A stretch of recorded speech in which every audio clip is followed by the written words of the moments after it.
El ministro de Fomento, José Luis Ábalos, ha trasladado este jueves al presidente de la Junta, Guillermo Fernández Vara, que su departamento licitará 375 millones de euros en infraestructuras ferroviarias de Extremadura en el primer semestre del presente año. Es decir, que incrementará un 41% la inversión prevista en el tren convencional y la alta velocidad desde ahora y hasta final de junio. Según Ábalos, se actuará en todos los corredores extremeños, o sea, en las conexiones con Madrid, Andalucía y Castilla-La Mancha. El anuncio es muy positivo, pero lo que no es tan positivo es que hasta tomar esta decisión cientos de extremeños hayan sufrido durante los primeros días del año las consecuencias de la pésima situación de las infraestructuras ferroviarias y el material rodante que se destina a nuestra región. ¿Por qué hay que llegar a esta situación? Cuya reivindicación, por cierto, viene siendo ya histórica en esta tierra. ¿Por qué las decisiones políticas siempre van detrás de la demanda social? Bien, es cierto que este escenario no es nuevo y que este problema endémico lo arrastramos desde hace décadas y, sin embargo, ningún gobierno se ha preocupado por solucionarlo. La respuesta a este interrogante bien pudiera ser que hasta ahora los gobiernos centrales que hemos tenido han actuado como bomberos, apagando los incendios del momento sin elaborar un plan a largo plazo que defina cómo debe ser la red ferroviaria extremeña. A este plan, por ejemplo, le falta otra reivindicación histórica, como es la reapertura de la Vía de la Plata, cuya eliminación significó el comienzo del declive ferroviario en nuestra tierra. Se echa de menos también una planificación de cercanías que conecte las tres capitales y el resto de ciudades extremeñas que aún disponen de estaciones. Esta red de cercanías sería muy importante porque permitiría, entre otros, que muchos alumnos universitarios podrían estudiar en sus domicilios desplazándose a los campus sin tener que estar obligados a vivir en ciudades distintas a las suyas. Todo esto es lo que hay que poner en valor, diseñando el futuro y no solo tapando parches a corto plazo, que, aunque necesarios, precisan de visión a largo plazo. Buenas noches.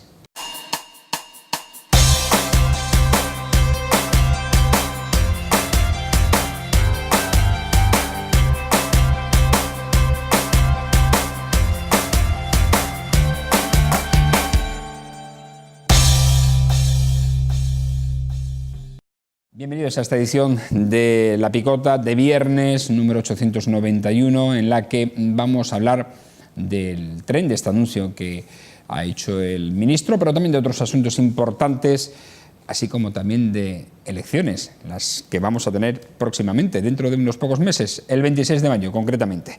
Lo vamos a hacer con nuestros picoteros de los viernes. Hoy nos acompañan Irene Torres. ¿Cómo está? Buenas noches. Hola, buenas noches. ¿Qué tal la semana? Un poquito larga, pero bien. Larga. Larga, Bueno, muy larga. y eso que ha empezado en martes. Ya, pero estas gripes que nos vienen. Ah, entonces ahí sí hay motivos, se hace larga, ¿verdad? Se hace larguita, se hace Al final, larguita. según escuchamos a los médicos, la gripe hay que pasarla, no queda otra. O sea, son 5 días, ¿no? Bueno, eso parece. Bueno, decían que era una semana con medicamentos y 5 días sin ellos. Yo llevo 4 ya, a ver lo que nos queda. Y 7 días sin ellos, no sé qué es lo mismo. Bueno, Ana Gavirio, ¿cómo está? Buenas noches, ¿qué tal? Muy buenas noches. Pues mira, ¿Cómo te ha ido la semana? Una semana intensa en lo laboral y en lo informativo, ¿no?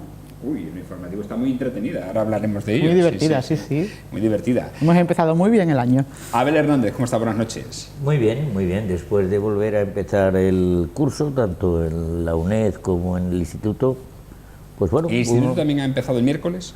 Empezó el día 9, porque lógicamente el miércoles fue uno de los días que se cambió por el día del docente, con lo cual hemos empezado el día 9, pero bien. Hombre, esto a los chavales les ha venido bien, sobre todo a los niños. Me gustaría... A los padres nos genera un problema de esto de saber cómo hay que colocarlos después, pero sí, sobre todo los pequeños en los me gustaría decir que todos los chavales estaban contentísimos por volver. No me atrevo a decirlo, pero sí que es cierto que los padres estaban menos contentos porque los hijos tuvieran que volver. Bueno, tenemos que hablar de muchas cosas. Ayer dije precisamente en la editorial que hice un repaso a los candidatos que ya están anunciados, a los que se espera anunciar, y dimos también una noticia que era que Vox ya tendría candidato posiblemente, y era Ángel Prayo Gordillo, el exconcejal del Partido Popular.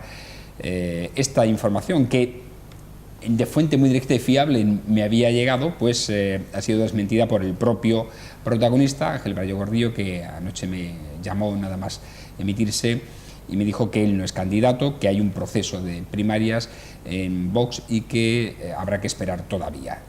Hoy también me ha llamado la responsable de Vox en Mérida, que es una chica, no sé si la conocéis, Susana Gutiérrez, una excompañera nuestra, pues es la responsable de esta formación y bueno, querían que rectificase. No es Ángel Barallo Gordillo, sí me han confirmado ambos que Ángel Barallo Gordillo milita en Vox, es decir, se ha pasado del Partido Popular a Vox y que esta formación no tendrá candidato hasta marzo o abril, o sea, van a apurar todos los plazos posibles para anunciar la lista. Así que dicho queda, indudablemente. Pero esta semana también hemos tenido otros anuncios, como el que la semana pasada ya adelantamos aquí en primicia, la candidata del Partido Popular, Pilar Nogales, que por cierto ya se ha reunido con los concejales actuales del Partido Popular, no con todos. Parece que hay dos que no asistieron a la reunión o por motivos externos o porque no han sido llamados, pero se ha reunido ya con ello, que era una de las, por cierto, reivindicaciones que hacía Daniel Serrano como argumento para abandonar el Partido Popular. Se queda hasta el final de legislatura, como saben ustedes, con el acta de concejal. ¿Qué os parece esta situación en la que, bueno, ya parece que va a haber más otros movimientos? Hemos tenido el de Ángel Pelayo, que aunque no está en política activa, pues ha pasado a Vox, y de otros concejales o ediles expopulares y nombres que están sonando que cambian de formación. Abel. Vamos a ver, lo que está claro es que está empezando a pasar lo que se suponía, es decir, la aparición de Vox y que tú pactes con ese grupo político en Andalucía, pues lógicamente iba a traducirse en que el Partido Popular perdiera bastante de su gente, porque tenerlos los tenemos, ¿no? Es decir, en cada sitio hay aquel, ¿no? Es decir, y una cosa es que la gente no aparezca con ese nombre y otra cosa es que haya gente que todos sabemos que confiesa o está de acuerdo con esa ideología, ¿no? Y por otro lado, el hecho de las primarias y el que ahora se le dé tanta importancia, yo recuerdo cuando algunos empezamos con el tema de primarias, bueno, aquello parecía una cosa rarísima y ahora todo el mundo pide primarias. Es decir, ver el otro día a Daniel Serrano diciendo que se iba porque no había primarias y se le había hecho de menos a sus compañeros militantes y tal, bueno, pues me recordaba cuando el Partido Socialista empezó con lo de las primarias, que se llamaba esa cosa, ¿no? de las primarias, ¿no? Hay cosas que yo creo que están bien, es decir, que si todo el mundo va aprendiendo que lógicamente debe de elegir a sus candidatos, bien está. Ahora, también va a ser un periodo precioso. Yo creo que lo del cuento de Caperucita se va a poner de moda, ¿no? Es decir, porque vamos a ver muchas patitas. Y lógicamente cuando se vea la patita, pues luego ya uno sabe si es lobo o no lo es. Lo cierto es que cualquier proceso de renovación en una formación política causa trauma, causa trauma en los que se van y en los que llegan también, ¿no? Porque llegan de nuevo, ¿no, Ana? Sea cual sea la formación política en la que se produzca ese escenario, siempre hay dimes y diretes, bajas y altas, y bueno, yo creo que forma parte del juego político que nos hemos dado entre todos, y que lo importante, o para mí lo fundamental, es que cada uno sea consecuente con lo que ha hecho y con lo que quiere hacer más adelante, porque, bueno, pues a mí, por ejemplo, lo de Daniel Serrano me ha sorprendido, no por el hecho de decir que dejaba el Partido Popular, se daba de baja como afiliado del Partido Popular, sino por la rapidez con la que se ha producido.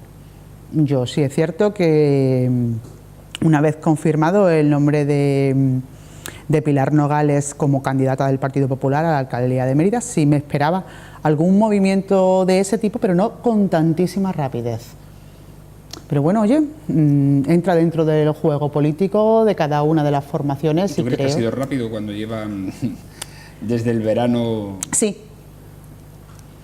Cuando se ha dado a conocer públicamente, cuando se ha dado a conocer públicamente el nombre de Pilar, han pasado horas. Horas, sí. Han pasado horas. Esperando sí. a ver quién era, cuándo era la confirmación. Esperaban que pudiera ser Pedro Acedo. Bueno, sin ir más lejos, este verano uno de los candidatos, una de las personas que se rumoreaba como candidatable era Ángel Pelayo Gordillo. Cierto, para el Partido Popular. Efectivamente, ¿cierto? Con lo cual, bueno, creo que a mí lo que me ha sorprendido de verdad ha sido la rapidez. Es que hay cruces entre... yo creo que la gente de Mérida entiende todo eso bastante bien, ¿no? Entiende porque conoce. Esto no es unas elecciones generales o un lugar donde la gente no se conozca. Aquí nos conocemos todos. Claro. Lógicamente sabemos cuál es nuestro pie fuerte, cuál es el cojo, o si tenemos los dos bien, ¿no? Porque todo parece indicar, y creo que es una tendencia ya nacional, que se ha visto en las elecciones también andaluzas y va a pasar aquí, que va a haber un trasvase importante del Partido Popular a Vox, al menos ahora, que esto puede cambiar el día de mañana, porque la política ahora mismo está en un momento en el que cambia de la noche a la mañana. No deja ser el mismo trasvase que hemos visto históricamente muchísimas veces, el mismo trasvase que hubo de UCD a Alianza Popular o al PSOE, de UCD no, de CDS. Bueno, y de UCD también. Sí, bueno, sí, pero de UCD como que fue un poco más... Porque CDS fue ya el reducto, claro, de los que quedaron de UCD. Hombre, lo que pasa es que ahora estamos hablando de un partido, vuelvo a repetirlo otra vez, con un peso específico mucho más claro. Y con un partido como Vox, al que Europa no permitiría esto que está diciendo en este país. Mucha España, pero sin ningún respeto, ninguno, con el tema de las mujeres, con el tema de la educación en su programa, con el tema de la propia Europa, cosas que no se pueden hacer, y lógicamente eso no lo permitiría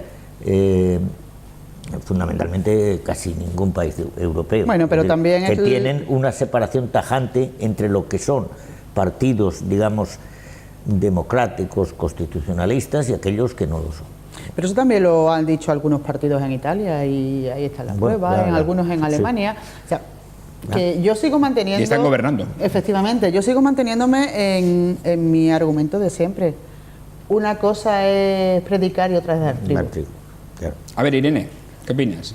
Bueno, yo como cada uno se gestione en su partido, yo entiendo que es un momento en el que ya los partidos sí que tendrían que tener todo cierta democracia interna, en el sentido de que hemos llegado a un punto en el que ya es lo que la sociedad se va acostumbrando. Estamos oyendo que casi todos los partidos van a tener primarias y tal, y que se haya ido tan rápido a mí no me parece tan raro. Hace poco le vimos en el, bueno, yo no le vi, pero porque no fui, pero se le vio en el acto de Vox a Daniel Serrano, es decir, se sabía que se iba a ir, solo estábamos esperando que fuese antes o después, y es una decisión personal suya, que él sabrá lo que hace, ¿no? Y que también posturas políticas que él ha mostrado a lo largo de la legislatura en sesión plenaria podía hacernos ver que podía irse un poquito más a la derecha a lo mejor de lo que estaba antes. Lo que sí me preocupa es que hoy ha aparecido una muchacha en un portal en Cáceres y tal, semidesnuda, y es una cuestión, y casi inconsciente, es una cuestión que está muy relacionada con todos estos debates que está habiendo, que estamos escuchando en la televisión constantemente, y que antes eran unas cuestiones que, como ya hemos hablado aquí la semana pasada,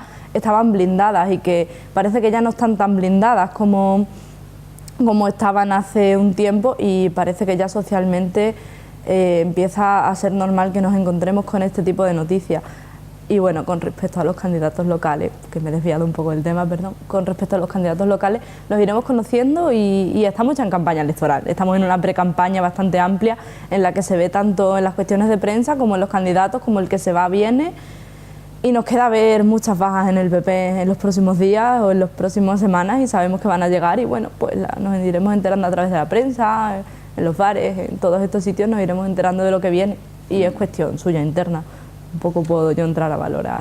Hablando de candidatos, en Podemos ayer hubo una asamblea, ¿no? Sí, bueno, antes de ayer hubo una asamblea en Podemos, se ha acordado que se va a iniciar un proceso primaria, y bueno, el proceso primaria empezará brevemente y ya saldrán los resultados y el proceso. Bueno, informaremos aquí conforme... ¿Cuántos? Pero ya se ha abierto el proceso de primarias. No, el proceso se va a abrir la semana que viene. La asamblea decidía si abríamos o no proceso primaria. se ha decidido en la Asamblea que sí se abre proceso de primarias, por tanto, ahora Podemos Mérida... Y puede concurrir cualquier... Sí, cualquier inscrito o inscrita en la formación. Bueno, Izquierda Unida también este sábado va a denunciar este sábado por la mañana si nombra candidato o candidata ya para las elecciones, porque recordamos que estas dos formaciones, tanto Podemos como Izquierda Unida, están pendientes de negociación para concurrir de forma conjunta tanto a la Asamblea de Extremadura como al Ayuntamiento de Mérida. Y de eso todavía no se ha alcanzado acuerdo alguno, creo.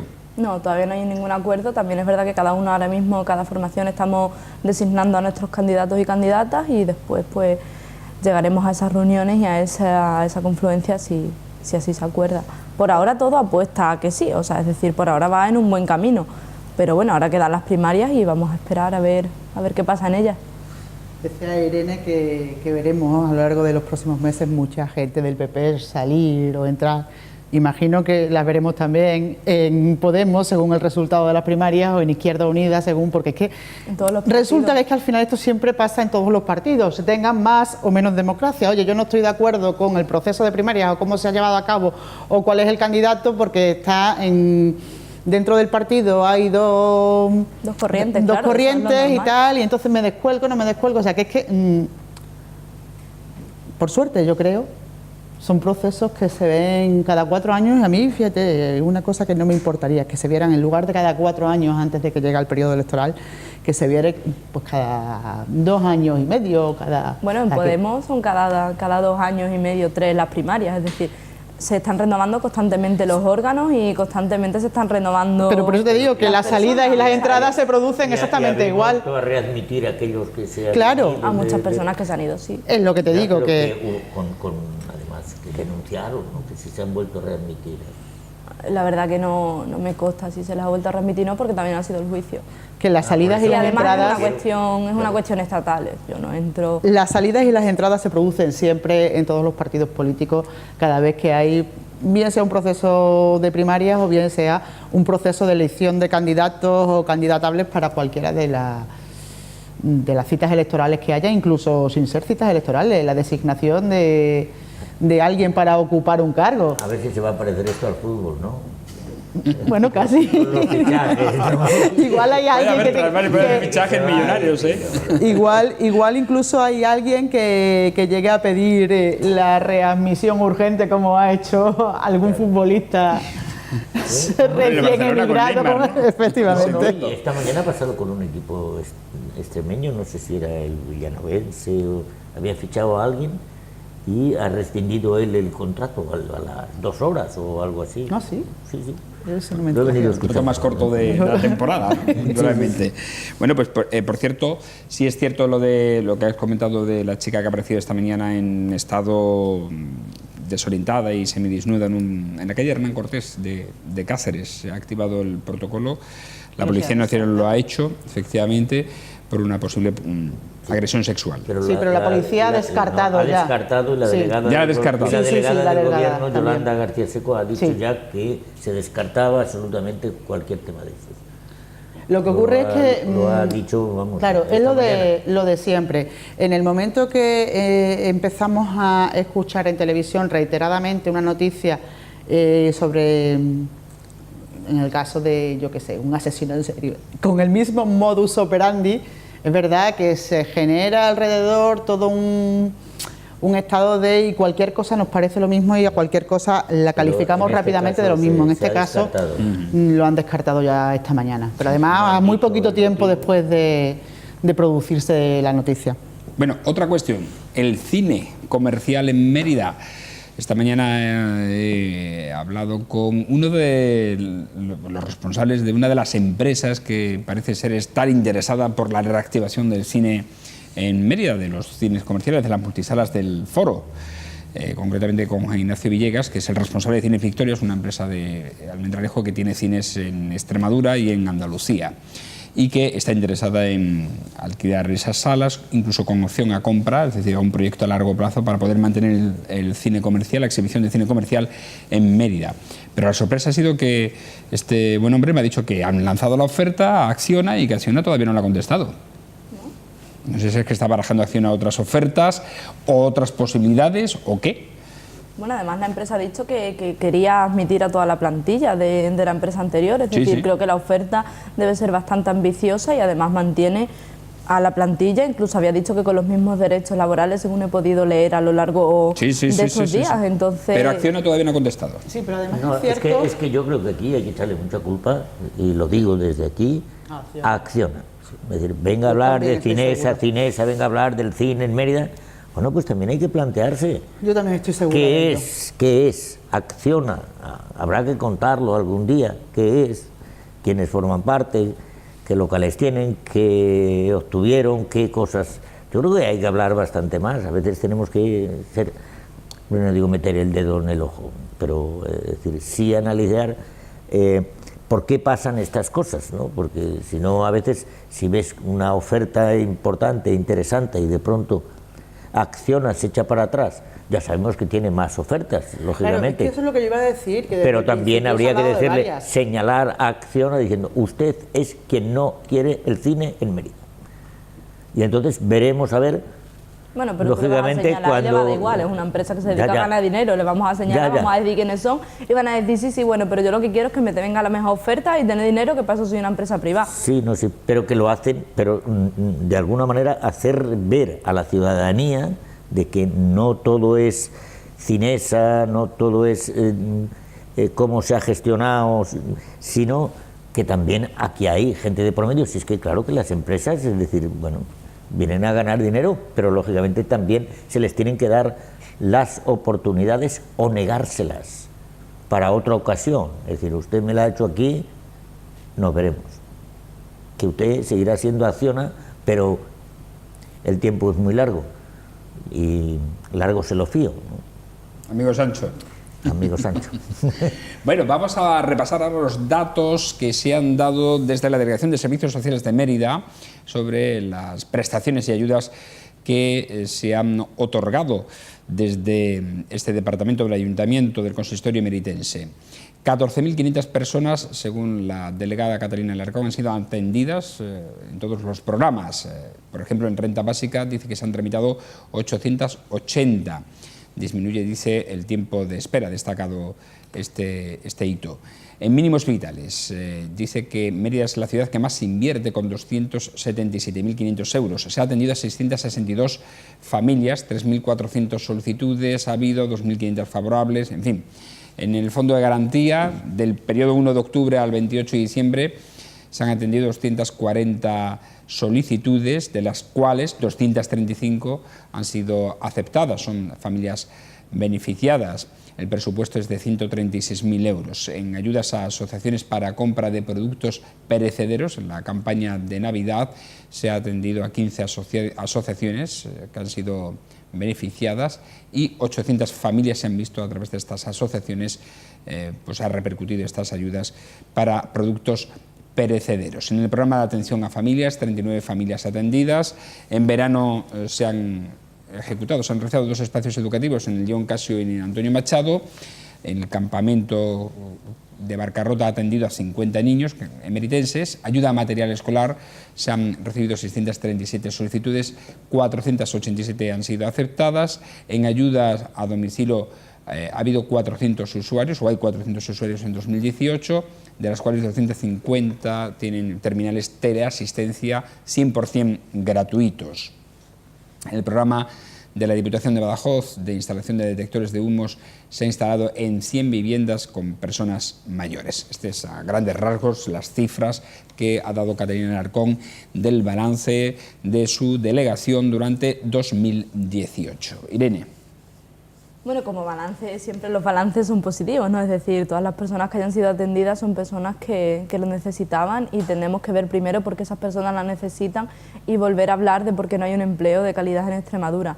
Partiendo de esa base y ya analizando los datos concretos, yo creo que estas ayudas están muy bien y nosotros incluso hemos propuesto alguna de ellas, pero creemos que es necesario seguir trabajando en su regulación, porque si bien atienden a este número de familias que vemos, es cierto que en Extremadura sigue habiendo pobreza energética, bastante amplia además, creo que es la más amplia de todo el país. La pobreza energética está en Extremadura siendo un 11,2% aproximadamente, no tengo ahora mismo los datos exactos, pero por ahí anda.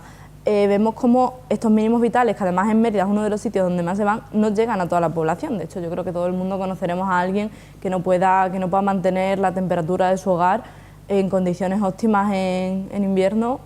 Creo que todo el mundo conocemos a gente que esté en esa situación.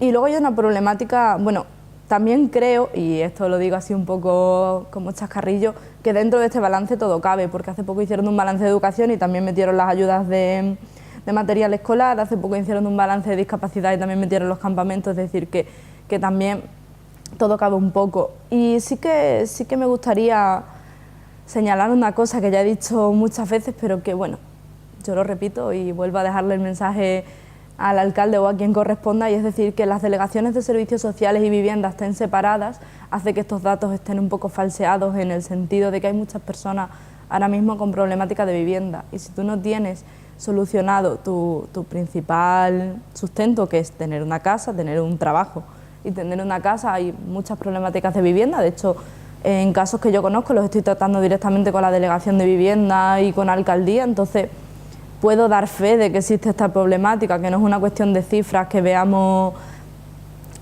escritas sobre un papel, sino que es una problemática real, que hasta que no se solucione esta problemática no dejan de ser muy necesarias estas ayudas. Vamos a seguir luchando porque existan, vamos a seguir luchando porque se presupuesten, pero hay que ver las situaciones desde un campo más amplio que hacer un balance sobre las ayudas que se han dado a nivel económico, porque están los problemas de educación, los problemas de integración y todos estos problemas que no se solucionan con un balance en cifras absolutas. No sé si explico un poco a lo que me quiero referir, que están muy bien los balances, pero no dejan de ser cifras sobre cuestiones concretas, que la problemática sigue estando, y parece que con estas cifras se quiere hablar de la Mérida solidaria que hay, pero también hay que hablar de la Mérida empobrecida y vender esto en parte como un fracaso y no como un logro. Ana. A ver, obviamente en el momento que existe esta y cualquier otra ayuda, desde el primer punto de vista del que lo tienes que considerar es el del fracaso de la sociedad en la que vivimos, obviamente, porque si no, no sería necesaria ni esta ni ninguna ayuda. A mí sí me gustaría, en cualquier caso, romper una lanza en favor de lo bien que se está trabajando. Desde lo bien que se ha trabajado la mayoría de las veces de servicios sociales, pero lo bien que se está trabajando. Se está atendiendo a mucha gente. Estamos hablando de que se está asistiendo desde el ayuntamiento a una cuarta parte de la población de Mérida, de una u otra manera. Esas son cifras muy importantes y creo que eso hay que ponerlo en valor. Eso hay que ponerlo en valor. Es verdad lo que tú dices, que no es suficiente con dar la ayuda nominal por esto, no. Hay que intervenir de una manera global, porque quien necesita una ayuda de mínimo vital, como sigamos a este paso, y perdón por el chascarrillo, la vamos a necesitar todos, lo siento, pero quien necesita una ayuda de mínimo vital probablemente también necesita una ayuda para muchas otras cuestiones. Sí. Una de las fórmulas probablemente pueda ser esa que tú apuntas, la de que la delegación de vivienda y la delegación de servicios sociales sean una. Si no sean una, que trabajen de una manera coordinada y conjunta. Seguramente lo hacen o intentan hacerlo, pero cuando hay una distancia física como la que hay, yo creo que es bastante complicado. De todas maneras, creo que bueno, es de aplaudir el trabajo que se está haciendo desde los servicios sociales del Ayuntamiento de Mérida. Sí, además creo que el esfuerzo es bastante grande, e incluso nosotros estamos en coordinación tanto con las trabajadoras sociales como con el equipo de gobierno, quiero decir. Por supuesto, yo pongo en valor lo que se hace, pero creo que también hay que recalcar cuestiones como lo que estábamos hablando de vivienda y servicios sociales, ya que son cosas muy fáciles de hacer, es decir, juntar las dos delegaciones es algo muy fácil y que no se hace por voluntad. A eso me quería referir, no a que todo se esté haciendo mal. O por falta de espacio, que muchas veces también A ver, en principio yo creo que el trabajo es absolutamente claro, que la Delegación de Servicios Sociales realiza, pero sí que por debajo a mí me sigue pareciendo que hay un problema. Es decir, seguimos teniendo un problema y yo me digo, ¿qué estamos haciendo como sociedad? No Extremadura, sino como sociedad, para generar que haya tanta gente que necesite esos mínimos vitales. Y me hace también gracia lo de que la vivienda va ligada a eso. Fíjate, no sé si tú entiendes que hay demasiados pájaros o pocos, ¿no? Nunca jamás he visto a ningún pájaro cantarle a otro para que le baje el alquiler del árbol que ocupa, ¿no? Nunca. Sí. Tenemos árboles, yo creo que suficientes, y algunas veces están llenos de pájaros y otras está un árbol sin ninguno.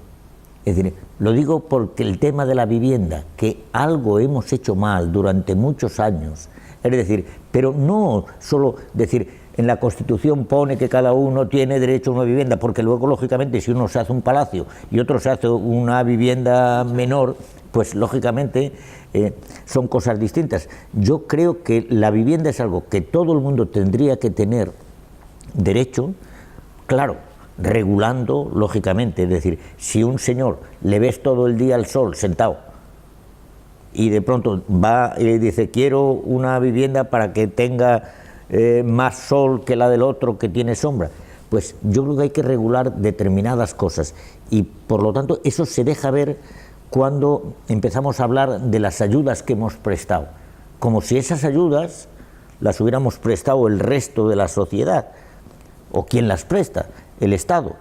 Es decir, de alguna forma hay, las cosas tenemos que verlas desde un punto de vista global. Global significa ayudar urgentemente al que lo necesite urgentemente, a largo plazo al que lo necesite a largo plazo. Y lógicamente eso hace, lo decía el alcalde el otro día, tiene que haber presupuestos globales para que esas cosas se puedan hacer a largo plazo. A mí si me dice Podemos que no va a apoyar los presupuestos generales, por ejemplo, porque no está de acuerdo en una cosa, le diré, hombre, habrá otras en las que sí. Y por lo tanto, hablemos más a largo plazo, más globalmente. Y yo creo que solucionaríamos más cosas, ¿no? Decía una visión integral, porque lo de la vivienda es que el tema de la vivienda, o sea, ¿necesito una casa porque sí? No, es que a lo mejor tú estás viviendo en un edificio, en una casa, en la que no es que necesites una casa, ni tengas que, pero sí necesitas una ayuda para sobrevivir dentro de esa casa, ¿vale? O sea, que no es cuestión de ni darle a todo el mundo lo mismo, obviamente, ni que sea por el hecho de tener, como dice, como la que tiene el pájaro de arriba, no. Lo que pasa que es que esos estudios integrales, pero no existen en materia de servicios sociales y no existen en ninguna materia, desgraciadamente. Es que te das cuenta y dices, un estudio integral, lo hemos reclamado aquí muchas veces, para la universidad, un estudio integral para los problemas de ferroviario. Es que no estamos acostumbrados... Sí, Fran acaba de decir, claro, tenemos que tener un ferrocarril digno para que los estudiantes se puedan ir a estudiar. Y escuchas a los otros diciendo, hay que consolidar la Universidad de Extremadura en Mérida para que los alumnos vengan aquí. Entonces, claro, a ver si lo planteamos de manera global o no. Es decir, que no planteamos lo que nada. Tiene que haber es una universidad diversa, en la que no todo el mundo tenga que tener las mismas titulaciones, sino la que elija, y lógicamente eso hará posible que tengamos una universidad más rica, más múltiple, más intercultural, porque hombre, yo cuando fui a estudiar me tuve que salir fuera, a Salamanca, y yo estoy absolutamente convencido de que la gente tiene que salir. Si cada uno se quedara a estudiar en su pueblo, me cago en 10, es decir, es que no abriríamos los ojos, ¿no? Sí, pero estaríamos cerrados en el mundo. Bueno, hombre, que alguien tenga una circunstancia, se le tendrá que ayudar, el sacrificio etcétera, económico etcétera. que supone para muchas familias el que tenga que tener un hijo viviendo fuera. Aparte de estudiar, viviendo fuera, que es el gran trauma económico y quebranto económico que suponen las familias. Imagínate que hubiera un apeadero en Badajoz en el que alumnos de Mérida pudieran ir y venir en el día a Badajoz sin tener que desplazarse allí a estudiar a Badajoz para estudiar esas carreras que aquí no hay, aunque se demanden, pero que no hay. Que a lo mejor no se llenaba el tren ningún día, ¿eh? A lo mejor, porque lógicamente yo entiendo que esa posibilidad tiene que estar para que la gente, si la necesita, la utilice. Pero habría muchos chavales que dirían, hombre, yo me estoy aquí toda la semana y luego me voy el fin de semana a casa. Yo creo que en cualquier caso que nuestro problema, el problema general de la sociedad española, de nuestro país, es que escuchamos mucho hablar de sinergias, de no sé qué, de todos estos conceptos que nos han ido entrando nuevos, y nosotros nunca hemos sido una sociedad que hayamos sabido trabajar en equipo. Y ahora es cuando nos estamos dando cuenta que trabajar en equipo y trabajar de manera coordinada es necesario para dar salida a muchas de estas circunstancias. La universidad, el tren, los servicios sociales y las ayudas vitales. Ese es nuestro gran problema. Entonces ahora estamos, bueno, pues dando palos de ciego en uno y en otro sentido, a ver qué es lo que funciona, como ¿no? Que hay gente que se queja de que a uno le ayudan y le dan, y yo en más de una ocasión he dicho, pues gracias a eso te vienen a comprar a ti. Es decir, si tú tienes una tienda y aquel que tiene que venir a comprar no recibe la ayuda, estáis perdiendo los dos. Pero con este problema nos encontramos, con este debate y con este problema nos llevamos encontrando muchos años, y yo creo que es evidente con el tema de la inmigración viene, la inmigración colabora en la economía, y al final yo creo que es una cuestión que es muy difícil de explicar, porque no todo el mundo se atreve a decir abiertamente que lo que hay en una gran parte de la sociedad es un odio a la pobreza, un rechazo, ¿no? Entonces, en ese sentido yo sí que admiro mucho al gobierno actual, en el sentido de que no tiene miedo a ponerse del lado de las personas que están en una situación de empobrecimiento y que están en una situación difícil. Y yo eso siempre lo he admirado y lo puedo seguir admirando, ya que a mí no me cuesta admitir las cosas que hace bien el gobierno, ¿no? Y que en ese sentido yo admito que lo hacen, pero que hay que dar pasos más allá. O sea, no solo puedes vender que Mérida es turística, Mérida también tiene esta situación, y a lo mejor también tenemos que plantearnos que una manera de solucionarlo es admitiendo que está y haciendo proyectos, pues eso, entre delegaciones, proyectos. Es verdad que los campamentos se hacen entre varias delegaciones, pues a lo mejor tenemos que intervenir desde educación para que estos problemas también se solucionen. Es decir, no sé, son cuestiones bastante amplias. Y al final, lo digo desde el respeto, no lo digo por lo que estás diciendo ahora, ¿no? Pero siempre parece que cuando estamos hablando de este tema nos vamos a hablar, o sea, siempre le damos una salida segunda y acabamos hablando de otras cosas, en este caso del tren, pero no lo digo por este caso concreto, que entiendo que aquí siempre nos pasa y que acabamos hablando de mil cosas, y es normal porque es una tertulia, sino que siempre pasa un tema secundario. A lo mejor cuando te dicen tienes que escribir un artículo para el periódico, tú te pones a pensar en el tema más principal y te viene elecciones, te viene tren, y te tienes que parar a pensar y decir, no, voy a hablar de Mérida y voy a hablar también de estas barriadas y de estas personas, ¿no? De todas maneras, el hecho de que se dé una rueda de prensa para ofrecer estos datos ya es una manera de visibilizar.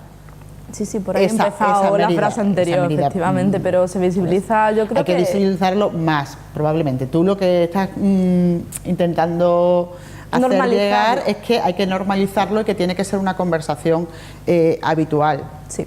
Sí, efectivamente. Porque es una manera de acabar con eso y sobre todo acabar con la estigmatización que sufren estas personas en la sociedad, porque la sufren, porque... Bueno, no sé, yo diariamente, bueno, o por lo menos semanalmente, no voy a decir diariamente, semanalmente atiendo en el despacho a personas que una de las cuestiones a las que se enfrentan es a la estigmatización. Y a mí no me parece bien que se estigmatice a esas personas, incluso a veces por parte de... Ya no voy a hablar de los servicios sociales del ayuntamiento, pero sí voy a hablar de apartados de la Junta en la que han estigmatizado a estas personas por la situación de las que vienen. Es decir, es que ha ocupado una vivienda, ya no tiene derecho a una vivienda. Bueno, ha ocupado una vivienda, ha hecho algo mal, vamos a sentarnos, vamos a ver por qué ocupó esa vivienda, vamos a analizar todas las situaciones y no vamos a estigmatizar a esta persona porque en un momento concreto cometió un error. Vamos a... Eso se hace pero también, yo también. Bueno, y también no se hace y no se hace. Y habría que sentarse delante de todas esas personas y explicarles por qué se hace. O sea, es muy complicado, de verdad, porque... Pero que sentarse con todas esas personas juntas y a la misma vez es complicado. Tiene que hacerse con cada uno, porque luego, lógicamente... Con cada uno, pero hay un problema social detrás, no es cada... Hay que ver cada caso individual, y yo estoy de acuerdo, pero hay que ver el problema colectivo por el que existe cada caso individual. Claro, Irene, pero... Es de lo que estamos hablando. Cierto, pero tú cuando haces una... Me voy a un rango muchísimo más elevado. Cuando haces una ley, no te sientas con cada una de las personas a las que puede afectar o beneficiar esa ley. Pero sí con cada uno de los colectivos que son los que están en contacto con esas personas, que al final es sentarse con esas personas. En ciertas ocasiones, pero sentarse con un colectivo a veces es casi tan inútil como sentarse con cada una de las personas. Lo de los colectivos con nombre y apellido, sí. Claro. Sin solo colectivos, no. Bueno, claro, con nombres y apellidos. Es que los colectivos tienen nombres y apellidos y atienden a personas con nombres y apellidos. Bueno, hay un debate interesante en torno a este tema, pero vamos a hablar del tren. Vamos a hablar de los míos. Bueno, ya he adelantado, ¿no? Bueno, ¿qué os parece el hecho de que el Ministerio de Fomento pues licite 375 millones en infraestructuras ferroviarias en el primer semestre de 2019? La inversión de Adif y Adif Alta Velocidad incrementará un 41% el presupuesto que tenía la inversión presupuestada en este 2018. En concreto, ha señalado el ministro de Fomento que la inversión prevista se destinará a actualizaciones a realizar tanto en las líneas de alta velocidad, esa que veremos algún día, y en también las estructuras ferroviarias convencionales. Extremadura va a conectarse mejor con Madrid, según ha dicho, con Andalucía y con Castilla-La Mancha. Pero hay un tema importante ahí, el de la vía de la Plata, que eso además afecta a tu pueblo, ¿no? Pero que sí, pero que yo ya, independientemente de que yo sea y tenga que ver con Salamanca, etcétera, etcétera, que no me importa. Lo que quiero es que ya se empiece, y ha tardado mucho tiempo, vamos a dejarnos de la tardanza. A mí me parece una inversión importante, que va a cambiar vías, que está planteándose en las 3 zonas para la conexión con Madrid. Ya vendrá lo otro. Vamos a ir a centrarnos en una cosa. En esa planificación a largo plazo, en la red de cercanías, pero a ver si pasado mañana ahora nos ponemos a hacer un movimiento solo de la Vía de la Plata. Pues entonces estamos dividiendo, vamos a... Pero digo que no diversifiquemos tanto. A ver, estos son... ahora que tenemos el toro por los cuernos, cuando hay que aprovechar toda nuestra demanda, sí, porque yo estoy hablando de que esto sea de hoy para mañana. Estamos hablando de una planificación que los toros tienen 2 cuernos. A largo plazo. Ya puedes tener los que quieras. Los toros solo tienen 2. Es decir, y ahora me parece que es una inversión importante. Aprovechémosla, que tenemos que hacer otro empujón después. Ojalá, es decir, esto lo veamos. En principio ya es dinero puesto en presupuestos, que se va a poner en presupuestos. Yo te voy a decir lo que me parece cuando volvamos en septiembre, la nueva temporada. Pues sí. Que será cuando ya han pasado los 6 meses.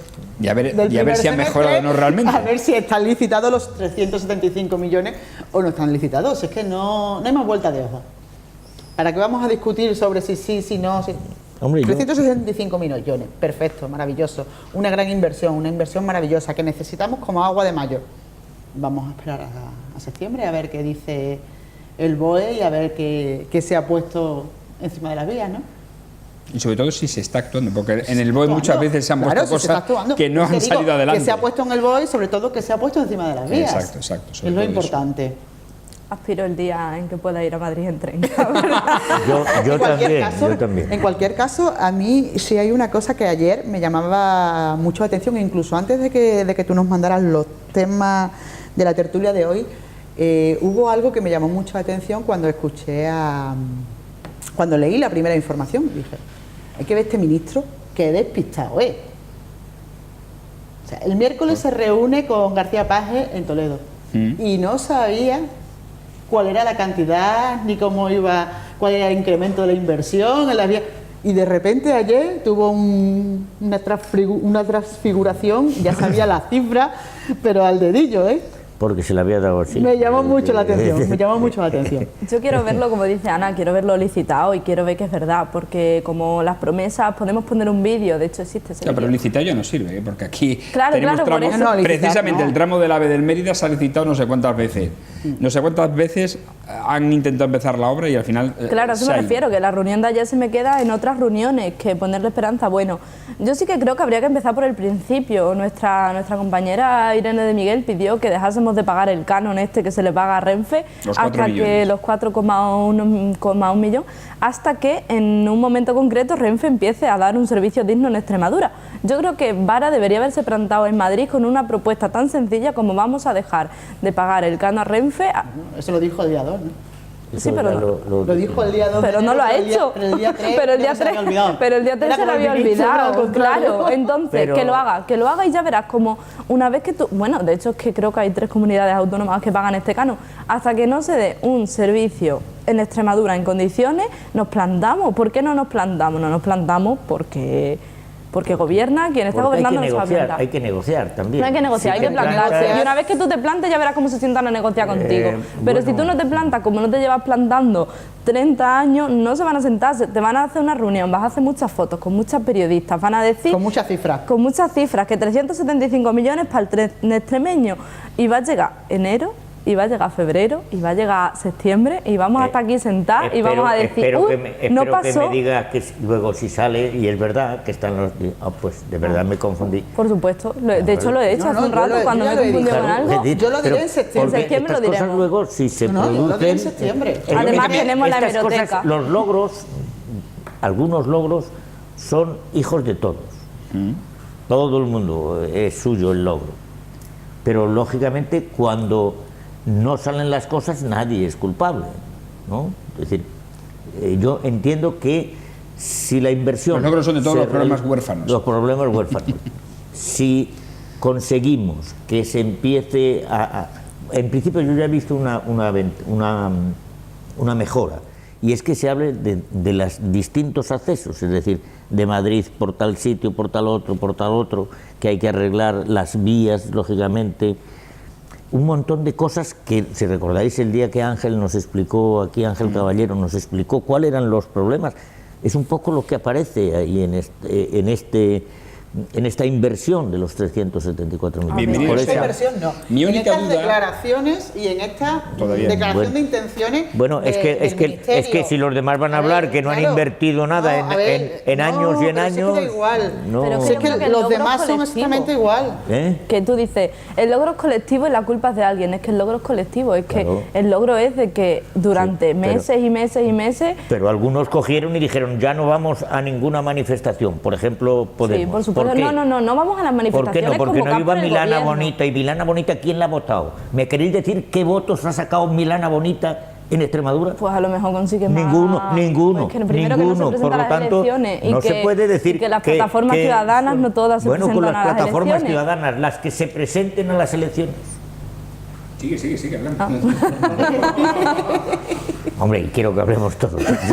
Ya me he pasado hablando más de la cuenta. Y la única duda que tengo es de si esta inversión está asociada a la aprobación de los presupuestos generales del Estado o no. Yo entiendo que Hoy ha sí, aprobado ¿no? el Consejo de Ministros el proyecto de presupuestos que irá al Congreso, y si está asociado o no a la aprobación, es la única duda que tengo, o al final se hará por decreto, que también se puede hacer la aprobación de esta inversión. Yo creo que estará ligado a eso. Debe estar ligado a los presupuestos, pero también tenemos que tener en cuenta una cosa, que lo de los presupuestos luego siempre tiene, bueno, pues aquella segunda vía, que es lo de la cantidad o las partidas plurianuales, que a lo mejor los 375 millones estos que nos está poniendo el ministro sobre la mesa para los 6 meses, resulta que vienen recogidos los presupuestos, pero vienen para el año 2019 y para el año 2020.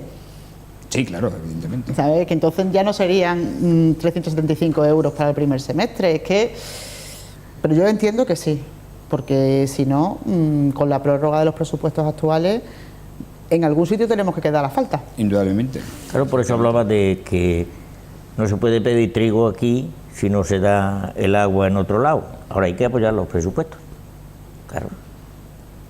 Bueno, pues parece que la cosa está complicada. Pues por eso habrá que apoyarlos. Pues está muy complicada, bastante. Podemos Yo no le querido pido dar por hecho este jueves su apoyo al Irene proyecto de presupuestos generales del Gobierno de Pedro Sánchez por no garantizar la puesta en marcha de las medidas para limitar el precio de los alquileres y de la factura de la luz, o de la recuperación del subsidio de desempleo para mayores de 52 años que se incluyeron en el acuerdo presupuestario que firmaron en octubre, pero cuyo desarrollo no corresponde a los presupuestos generales del Estado. El tema del alquiler está en un decreto ley que se debatirá en el pleno el día 22 y que Unidos Podemos ya ha anunciado que no apoyará. Unidos Podemos ha mantenido una reunión ayer de más de 3 horas con la ministra de Hacienda, María Jesús Montero, para, dice, vigilar el nivel de cumplimiento de ese acuerdo presupuestario antes de que el Gobierno pues lo aprobara este viernes. Al final no sabemos si ha habido noticias al respecto en este sentido de Podemos.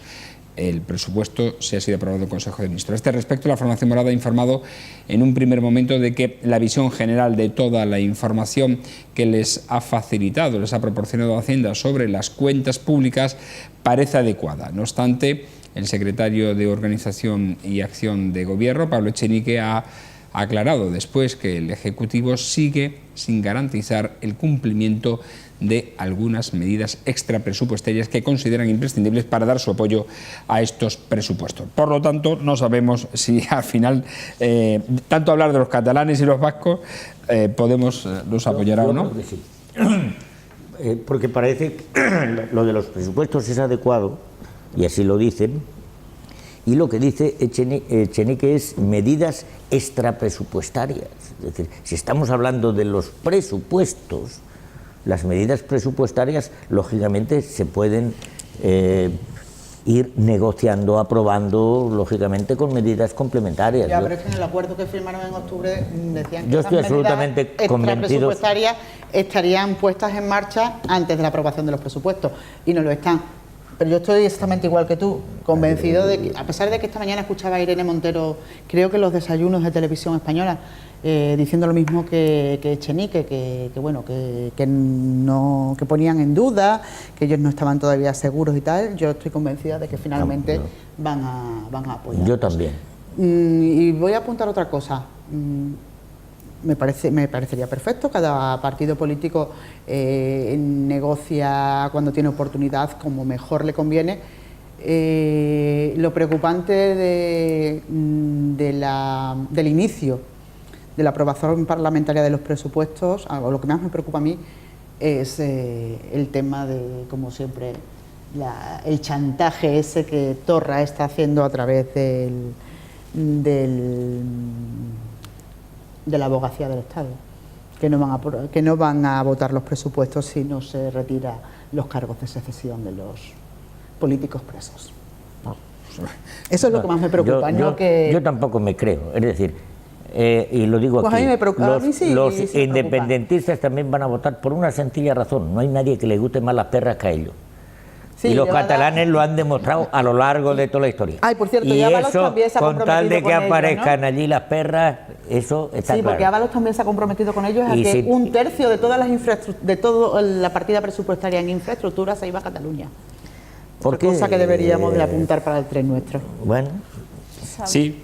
Lo que pasa también es que cuando hablamos en otros temas de tener una visión más global y hablamos de la vivienda y de tener una visión más global, cuando en Mérida, aquí, hablando cerquita, apoyamos unos presupuestos, los hicimos con medidas presupuestarias y con medidas extrapresupuestarias. Y cuando nos volvamos a sentar con el alcalde le diremos: estas medidas presupuestarias se han cumplido y estas extrapresupuestarias sí, no, o como estén en el momento en el que nos sentemos. Es decir, las medidas presupuestarias no dejan de ser cuestiones muy materiales que tienen que complementarse con decretos, con leyes y con medidas extra presupuestarias, y eso yo creo que todo el mundo lo sabe.